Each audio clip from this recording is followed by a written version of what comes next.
11-годишно девојче од Кочани е бремено во 6-тиот месец. Девојчето на 24 јануари е донесено во Берово од Центарот за социјална работа во Кочани. Неофицијално, таткото е 19 годишен, а случајот не е силување, велат од Центарот за социјални работи Кочани. Девојчето живеело со својата мајка, која не забележала дека ќерка ја е бремена, а тоа го забележале луѓе од училиштето, пошто девојчето било однесено на гинеколошки преглед. Училиштето го информирало Центарот за социјална работа во Кочани дека 11-годишното девојче е бремено, пошто Центарот постапил согласно сите стручни упатства и процедури во вакви случаи, воден од начелото на најдобар интерес на малолетното дете. Ова за Канал 8 го потврди директорот на Центарот Кирил Ковачев. Во оваа насока стручниот тим од стручни работници ги презема во континуитет сите дејствија согласно законските надлежности. Случајот е пријавен во полиција и поднесена е соодветна кривична пријава. Апелирам до јавноста да се воздражи од коментари со кои и понатаму би се виктимизирале деца во ризик и да се постапува согласно начелото за доверливост од Законот за социјална заштита и од ниту една страна да не се шпекулира со лицата кои се нашле во ризик и да се остават сите надлежни институции да ја завршат својата работа, секоја согласно нивните надлежности и ингеренции. На писмен допис за Канал 8 истакна Ковачев. Пред 2,5 недели во 22 часот вечерта кочанската полиција го задржала 12-годишниот ЕА поради постоење сомнеж дека извршил полов напад врз дете кое не наполнило 14 години. За ова дело казниво според членот 188 став 1 од кривичниот законник, минималната пропишана казна е 12 години затвор. Гинеколозите велат дека младите во Кочани рано стапуваат во сексуални односи, а зголемен е бројот и на абортуси кај девојките. Младите девојки ретко посетуваат гинеколог и не прашуваат за своето репродуктивно здравје.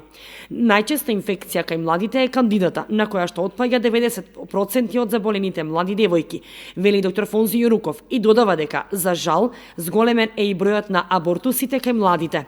Најмладата пациентка што абортирала има само 12 години, а годишно се прават од 5 до 6 абортуси на малолетни лица во Кочани.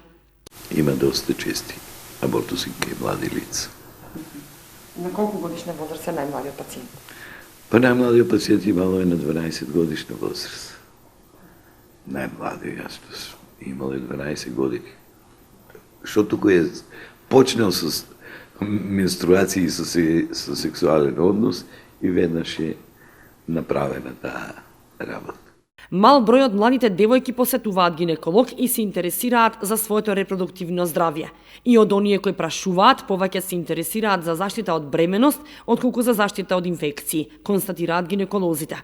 Мислам дека се уште многу малку се интересираат и многу малку го посетуваат гинекологот баш за овие работи за кои ме прашавте. Интересираат се повеќе околу пазењето, неголи околу инфекциите. Тој е првенствено што ги интересира. Како да се заштитат од бременост? Како да се заштитат од бременост. Тоа повеќе ги интересира отколку дека самиот акт сексуален дека носи со себе одредени компликации баш во врска со овие сексуално преносливи болести што се. Меѓутоа, за нив толку не се интересират колку што за самиот начин на пазење, односно како да не забременеат. Меѓутоа, сето ова е многу мал процентот на млади девојки што доваѓаат за консултација. Доктор Јуруков додава дека и понатаму најдобра заштита од несакана бременост и сексуално преносливи болести е кондомот кој младите се почесто го користат.